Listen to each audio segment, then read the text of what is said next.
Assalamualaikum warahmatullahi wabarakatuh. Teman-teman, apa kabarnya hari ini? Semoga sehat selalu ya. Jangan lupa bersyukur karena kita masih bisa bernafas hari ini. Oke, hari ini kita akan belajar tentang ekosistem. Tapi sebelum belajar, kita harus tahu indikator apa yang harus kita capai supaya kita tahu tujuan kita belajar ekosistem itu untuk apa. Sama dengan kalau kita menuju ke suatu tempat, kalau kita tahu tujuannya, kita kan jadi tahu jalannya gitu. Oke, jadi indikator pencapaian dalam bab ekosistem ini, yang pertama, menganalisis peranan komponen-komponen ekosistem dalam aliran energi dan daur biogeokimia. Jadi nanti teman-teman bakal tahu dulu apa sih komponen-komponen ekosistem itu, baru kita jelasin tentang fungsi-fungsinya dalam aliran energi dan daur biogeokimia. Kemudian, menjelaskan interaksi antara komponen biotik dengan komponen biotik lainnya dalam ekosistem. Dalam hal ini, teman-teman pasti sudah tahu ya tentang simbiosis. Kemudian yang ketiga, membedakan tipe piramida ekologi. Ini mengenai tentang komponen ekosistem, yaitu yang tadi kita bahas pertama ya, ada komponen apa saja. Pertama ada komponen biotik dan abiotik.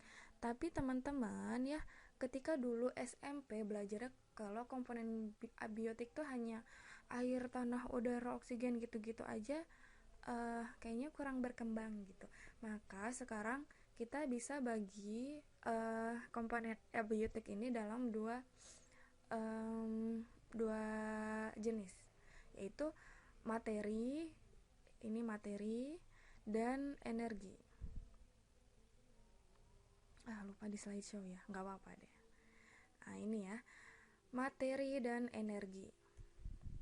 Jadi kalau untuk di materi, otomatis komponen yang berkaitan dengan kebendaan, yaitu air, udara, tanah, batu. Kalau energi ini berkaitan dengan energi ya, kelembaban, suhu, cahaya matahari, derajat keasaman, salintas, topografi, dan iklim. Dan macam-macam, ada altitude, latitude, itu juga termasuk dalam energi. Oke, untuk komponen biotik tentu saja teman-teman sudah tahu ya, apa itu komponen biotik, ada produsen, itu mudah sekali kan, waktu SMP juga kita sudah belajar ya. Kita lihat dulu ya slide-nya ya. Nah, ini dia. Kalau tanah, mudah lah gitu ya. Air, kelembaban, udara, suhu. Kenapa ini penting? Karena komponen biotik dari mulai produsen, konsumen itu hidupnya berpengaruh pada udara, berpengaruh pada air, berpengaruh pada suhu, kelembapan gitu, teman-teman. Kalau topografi mungkin teman-teman kalau cahaya gitu udah tahu ya. Nah, ketika ini nih, pH dan salinitas. Salinitas ini kadar garam dalam air. Nah, ini nanti berpengaruh ke kehidupan hewan di laut. Kalau pH ini derajat keasaman tanah, nanti berpengaruh terhadap kehidupan tumbuhan. Kalau topografi di sini adalah keadaan naik turun atau tinggi rendahnya permukaan bumi. Tentu saja ketika permukaan bumi itu di keadaan tinggi, itu nanti akan tumbuhannya berbeda, yang tumbuhnya berbeda, hewannya juga yang hidupnya berbeda. Jadi ini berpengaruh pada makhluk hidup yang ada di dalamnya. Produsen, ini pasti teman-teman sudah tahu ya, jadi kita tinggal baca saja. Fotoautotrof, melakukan fotosintesis dengan bantuan foton atau energi cahaya matahari. Kemoautotrof, lakukan sintesis atau fotosintesis atau melakukan pembuatan makanan dengan memanfaatkan kemo, hasil reaksi kimia gitu. Konsumen, tentu saja teman-teman sini bisa dibaca ya. Nah, ini dia, kita harus bisa membedakan antara detritivore dan decomposer. Jadi kalau detritivore dia membantu penghancuran secara mekanik dulu. Jadi biasanya ini dilakukan pada hewan-hewan tingkat tinggi seperti rayap, teripang, luwing, kemudian juga misalnya cacing tanah ya. Nah ini supaya hewan atau tumbuhan yang mati itu sudah lebih lunak dan bisa diuraikan oleh dekomposer. Nah, maka dekomposer ini menguraikan sampah organik secara kimia menjadi zat-zat anorganik. Biasanya ini dilakukan oleh bakteri, kemudian jamur. Nah, maka untuk mengingatnya ya, antara dekomposer dan detritivor, teman-teman bisa dengan kita lihat dari ini nih. Kalau dekomposer ingatnya kompos. Ketika bikin kompos, kita kan perlu berikan ragi atau misalnya berikan bakteri pemfermentasi. Nah, maka komposer ini berarti organisme-organisme yang bisa melakukan fermentasi gitu. Itu ada bakteri, ada jamur gitu ya teman-teman. Kalau detritivor otomatis yang hewan tingkat tingginya, rayap seperti itu, cacing gitu ya. Nah, kemudian sekarang dari komponen-komponen itu, mari sekarang kita bahas mengenai interaksi antar komponen abiotik, kemudian komponen biotik gitu ya. Nah, ini interaksi antar komponen abiotik dan biotik. Tadi ketika salinitasnya tinggi, maka hewan-hewan yang bisa hidup di situ adalah hewan-hewan yang mampu melaksanakan atau melakukan osmoregulasi, atau tumbuhan bisa tumbuh pada keadaan pH tanah yang seperti apa. Itu interaksi komponen abiotik dan biotik. Nah, sekarang teman-teman kita belajar ke interaksi antar komponen biotik ya. Ini yang teman-teman tahu tentang simbiosis. Nah, teman-teman mungkin udah tahu tentang beberapa kayak simbiosis mutualisme, kemudian komensalisme, dan juga parasitisme. Nah, kita sekarang bahas beberapa yang belum pernah kita ketahui ya. Ini mutualisme. Ini kita sudah tahu lah ya. Mutualisme. Bunga dan kumbang dan lebah gitu ya maksudnya. Ini tanaman inang dan anggrek. Nah, parasitisme sudah pasti tahu ya. Kalau netral, nah ini tidak saling mengganggu atau biasa-biasa saja gitu, B aja gitu. Misalnya kucing sama ayam. Kucing kan tidak memakan ayam hidup gitu maksudnya. Kalau ayam yang sudah digoreng pasti dimakan ya sama kucing, pasti dimakan dong. Tapi kalau yang ayam hidup kan enggak, paling dikejar-kejar aja gitu. Nah, kemudian ada juga, nah ini dia simbiosis amensalisme yang kayaknya kita juga baru tahu ya. Nah, simbiosis amensalisme ini salah satu pihak dirugikan sedangkan pihak lain tidak terpengaruh. Interaksi ini akibat adanya zat alelopati, yaitu zat yang dikeluarkan untuk menghambat pertumbuhan organisme lain. Kalau di sini mempengaruhi berarti bisa mempengaruhi secara positif atau mempengaruhi secara negatif. Maka di sini mempengaruhi secara negatif. Misalnya pada tumbuhan alang-alang, ini dia memiliki zat alelopati yang bisa menghambat pertumbuhan tumbuhan-tumbuhan lain, kayak misalnya di situ lagi nanam cabai, maka nanti tumbuhan cabainya tidak tumbuh tapi alang-alangnya semakin tinggi. Nah, gitu ya. Kemudian juga salah satu laginya di tumbuhan pinus. Ketika tumbuhan pinus semakin tinggi, maka tumbuhan-tumbuhan lain tidak ada yang setinggi pinus gitu. Kalau misalnya semak-semak itu masih bisa tumbuh. Nah, kemudian simbiosis protokooperasi. Masing-masing memperoleh keuntungan, tapi interaksi yang terjadi tidak merupakan keharusan. Misalnya burung jalak dan kerbau. Kita tahunya pada saat kita SMP ya, belajar di SMP, burung jalak dan kerbau ini simbiosis mutualisme. Memang betul, tapi dikelompokkan lagi pada protokooperasi. Memang betul dia saling menguntungkan, tapi gak harus nggak harus burung jalak tuh ke kerbau gitu. Jadi memang betul bahwa burung jalak dapat makanan berupa serangga dari kerbau, dan kerbau merasa bersih karena terbantu oleh burung jalak, tidak ada kutu-kutu serangga seperti itu ya. Tapi nggak burung jalak tuh nggak harus dengan kerbau gitu nyarinya, dia kan bisa cari ke yang lain. Maka di sini ditulisannya tidak merupakan keharusan gitu. Itu perto koperasi yang membedakan antara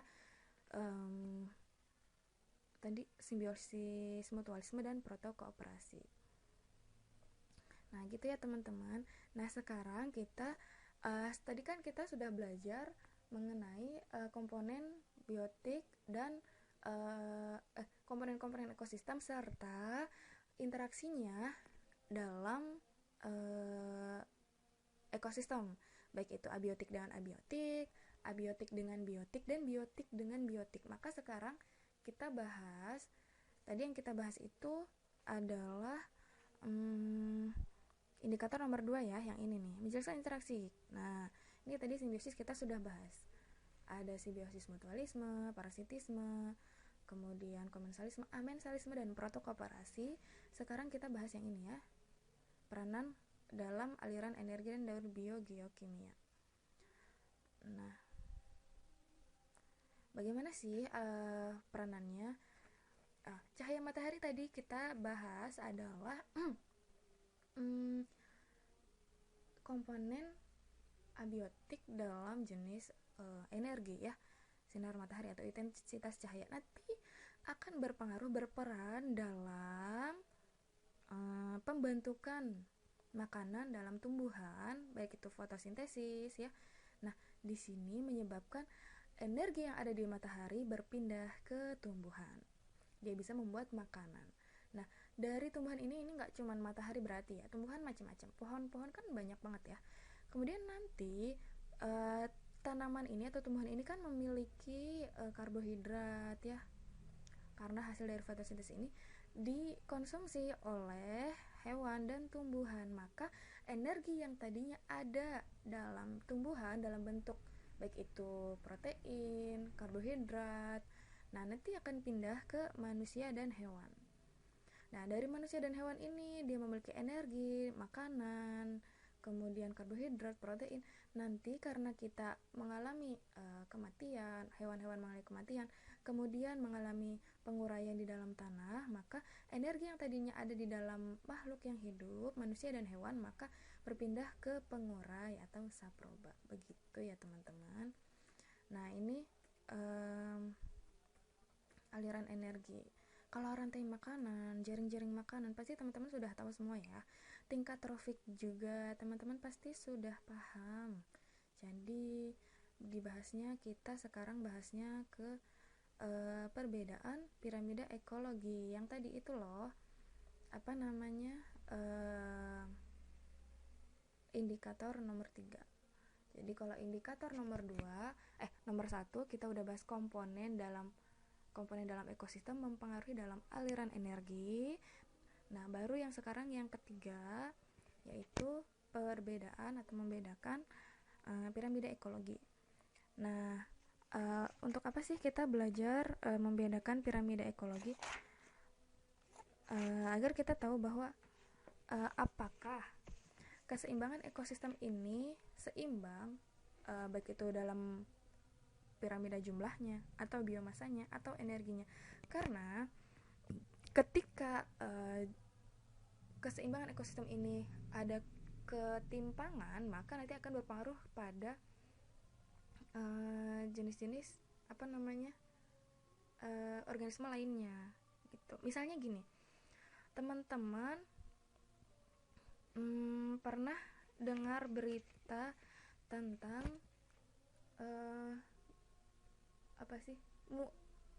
meledaknya populasi ulat di sebuah daerah. Nah, untuk orang-orang yang awam menganggap bahwa ada hal mistis dalam fenomena tersebut. Padahal kalau kita kaji secara ilmiah, berarti ketika populasi ulat ini semakin tinggi, ada ketimpangan dalam jumlah predatornya, gitu kan. Nah, maka penting untuk kita tahu bahwa bagaimana itu piramida jumlah, piramida biomasa, dan piramida energi. Nah, piramida jumlah yaitu ketika produsen ini jumlahnya harus lebih banyak dibandingkan konsumen satu. Nah, kemudian juga konsumen satu ini jumlahnya harus lebih banyak daripada konsumen dua, dan konsumen tingkat puncak itu jumlahnya lebih sedikit. Nah, ini harus sedikit sekali. Nah, ketika ketimpangannya ada di sini, misalnya tikus merajalela, berarti ular di sini atau predatornya tidak seimbang, terlalu sedikit misalnya. Jadi menyebabkan tikus-tikus ini meningkat populasinya. Nah, ketika meningkat, maka akan menyebabkan rumput-rumput atau padi, ya, tumbuhan-tumbuhan ini akan lebih cepat terkena hama atau mati atau dimakan oleh tikus atau dimakan oleh ulat. Nah, maka ini nanti berpengaruh ke organisme-organisme yang lain gitu. Itu ya teman-teman. Nah, itu piramida jumlah. Kemudian piramida biomasa. Piramida biomasa ini menggambarkan berat atau massa kering total organisme hidup dari masing-masing tingkat trofiknya. Nah, jadi ketika fitoplankton itu sama dengan produsen, ya, itu berat atau massa keringnya adalah 100 mg per meter kubik, maka zooplanktonnya memiliki berat kering yang lebih rendah, harus lebih rendah gitu.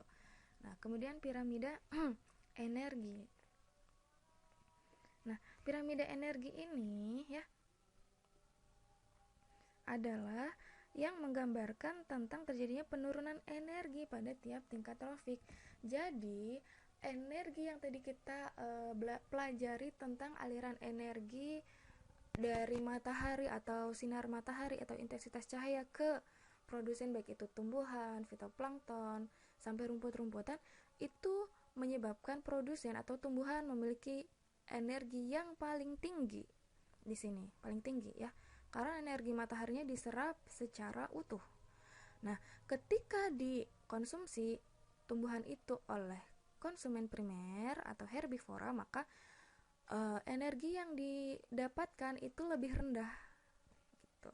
Semakin konsumennya tingkatnya tinggi, maka itu semakin rendah, energinya semakin sedikit. Nah, ini misalnya pada burung elang, ya. Nah, jadi ini misalnya rumput, ini tikus, ini ular, ini burung elang, maka rumputnya energinya paling tinggi, tikusnya lebih rendah, ular lebih rendah lagi, elang lebih sedikit sekali dalam mendapatkan energi tersebut gitu. Oke, nah teman-teman, itu berkaitan dengan aliran energi. Sekarang kita belajar tentang daur biogeokimia. Nah, ini ada banyak sekali, ya, daur air, daur nitrogen, karbon, fosfor, sulfur. Nah, teman-teman, jadi untuk daur biogeokimia ini yang biasanya paling sering muncul untuk dibahas dalam ulangan yaitu daur air dan daur nitrogen. Dan daur nitrogen ini cukup kompleks, teman-teman. Jadi kita bahas, ya, supaya teman-teman bisa mengerti dan kita lebih mudah dalam menghafalnya. Nah, mulai dari daur air. Nah, untuk kita memahami daur air ini, kita lihat video yang satu ini dulu, ya.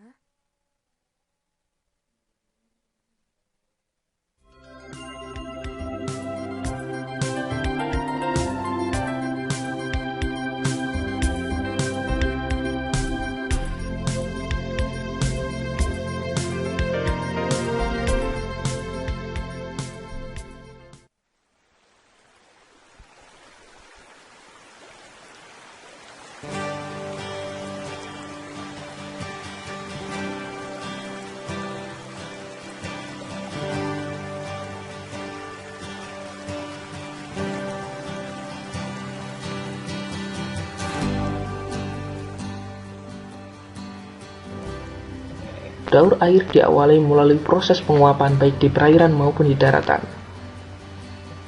Saat air laut terkena panas cahaya matahari, terjadilah proses evaporasi.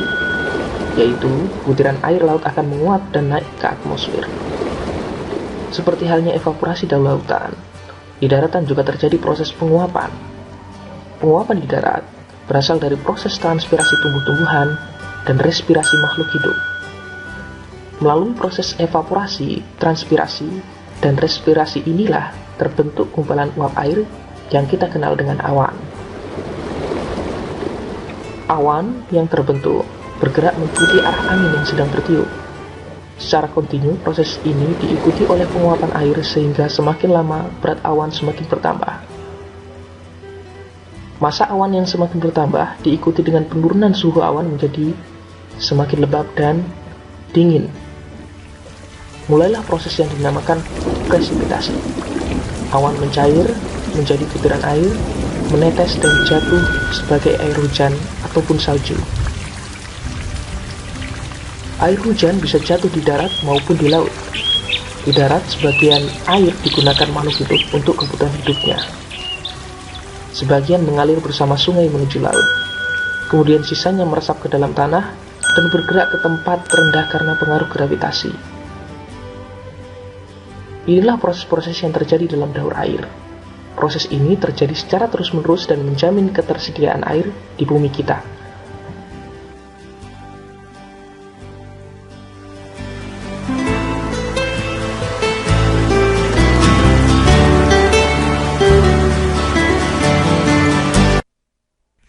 Jadi itu ya teman-teman. Jadi supaya lebih mudah kita hafal mengenai istilah-istilah dalam daur air atau daur hidrologi. 1. Evaporasi. Yang ini ya, tadi kan penguapan air laut. Kemudian ada juga transpirasi, penguapan yang dilakukan oleh tumbuhan. Kemudian kondensasi, penurunan suhu pada awan sehingga membentuk titik-titik air. Kemudian presipitasi. Jadi presipitasi atau hujan yang kita sebut dengan hujan. Kemudian infiltrasi ini tadi yang masuk ke dalam tanah. Kemudian sininya ke bawah, vertikal. Kemudian perlokasi ini terus bergerak ke arah air laut, terpengaruh oleh pengaruh gravitasi. Jadi kita hafalnya adalah dari mulai E, kemudian T, kemudian K. TKP gitu. TKP. Ketika infiltrasi dan perkolasi itu jarang sih sebetulnya. Gitu ya. TKP. Jadi ingetnya gitu ya. Evaporasi, transpirasi, kondensasi, presipitasi. Oke. Sekarang daur nitrogen. Sebelum kita mulai, kita lihat dulu video yang berikut ini ya.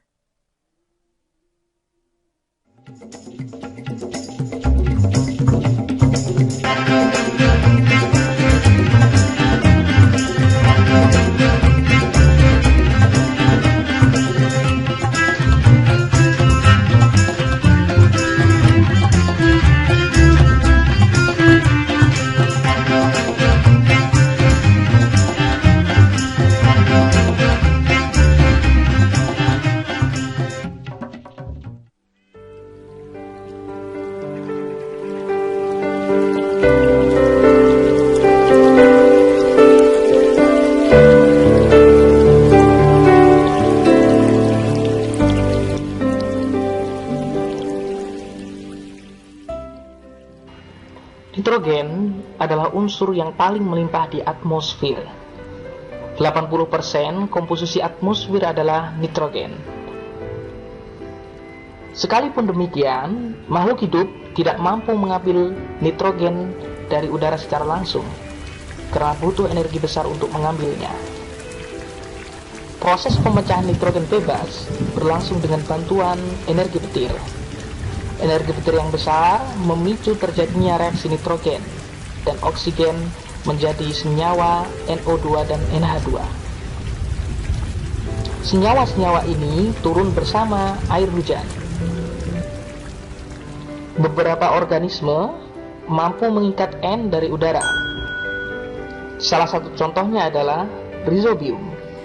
Mikroorganisme ini bersimbiosis dengan akar tanaman polong-polongan, sehingga menyuburkan tanaman inangnya. Tidak hanya rhizobium, masih ada kelompok bakteri tanah, Proteobacteria, yang juga mampu mengikat nitrogen bebas dari udara. Itulah proses-proses pengambilan N dari udara. Proses ini menjadi salah satu faktor penyedia N di dalam tanah. Nitrat yang tersedia di dalam tanah bisa langsung diserap oleh tumbuhan atau mengalami amonifikasi, yaitu pengubahan menjadi amonium. Nah, teman-teman, N juga diperoleh melalui perombakan jasad makhluk hidup yang mati. Karena di dalam jasad makhluk hidup terkandung asam amino dan protein, yaitu zat-zat yang tersusun dari nitrogen. Jasad mati makhluk hidup berubah menjadi detritus. Kemudian detritus dicerna oleh detritivor hingga akhirnya terdekomposisi menjadi amonium. Amonium yang terbentuk sebenarnya bisa dimanfaatkan langsung oleh tumbuhan, tetapi hanya sedikit yang dapat diserap. Mengapa? Karena sebagian besar amonium dipakai bakteri aerob sebagai sumber energi. Selanjutnya, amonium diubah menjadi nitrat oleh kelompok bakteri aerob. Proses ini dinamakan nitrifikasi. Sebelum menjadi nitrat, amonium diubah dulu menjadi nitrit oleh bakteri Nitrosomonas. Kemudian nitrit diubah menjadi nitrat oleh bakteri Nitrobacter. Nitrat yang terbentuk diserap oleh tumbuhan untuk proses penyusunan makanan. Ingat, proses nitrifikasi hanya bisa terjadi saat tersedia cukup oksigen. Karena nitrifikasi melibatkan bakteri aerob. Jika jumlah oksigen tidak cukup, maka terjadi proses yang dinamakan denitrifikasi, yaitu pelepasan nitrogen kembali ke atmosfer.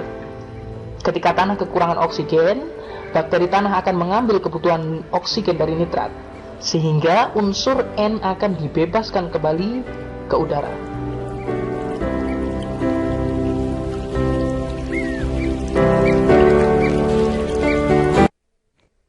Nah, jadi seperti itu ya teman-teman. Supaya kita lebih mudah menghafalnya, kita lebih enak ini aja nih, menggunakan proses kunci. Satu adalah fiksasi. Fiksasi itu pengikatan nitrogen di udara ya, jadi nitrat. Ingat ya ini, N2 jadi NO3. Bisa dengan bakteri non-simbiotik dia sendiri yang mengambil nitrogen itu, atau bakteri simbiotik rhizobium yang bersimbiosis dengan tanaman polong-polongan.